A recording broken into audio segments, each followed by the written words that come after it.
Ko ngā kaiako kura tuatahi o te whanganui ātara i te poro tū i te rānei, hei whakakapi ake i te wiki i poro tū ai ngā kaiako o te motu. Mēnā i te māharahara te kāwanatanga i te wiki nei, a kāre e kore, kua piki o rātou māharaharatanga ki taumata kē. I te putanga mai o te whakaweti a tērā pea ka poro tū tahi ngā kaiako katoa putanoa i te motu, hei te tau e tū mai nei. Anei rā tā tātou tū te tōranga pūa e ruerere kura. Nā te poro tū i tū ai ngā waka i te pokapū o te whanganui ātara. Ko enei te poro tū whakamutinga o te wiki mō ngā kaiako o ngā kura tuatai uri noa i te motu. What it's done is it's given the membership throughout the country the opportunity to really drill down on the offer and look at it and consider it from a number of different perspectives. So when they do go into the electronic ballot in a couple of weeks' time, there's a sense of clarity around the decision-making process.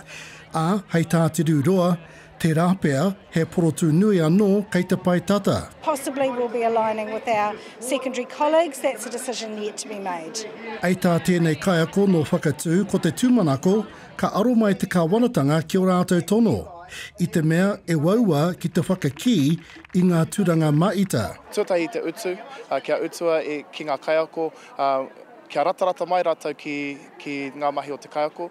Tuarua ki te homai he pūtea, i roto i te tahua pūtea, e tae ana e mātau te whai tautoko mō ngā tamariki hauā me ngā tamariki kei te ngoikore haere i roto i te ao mātauranga. Ko te wero nui kei mua i ngā kura reo rua Māori, ei tā tēnei kaiako, ko te kimi i ngā kaiako e matatau ana ki te whakaako i te reo Māori.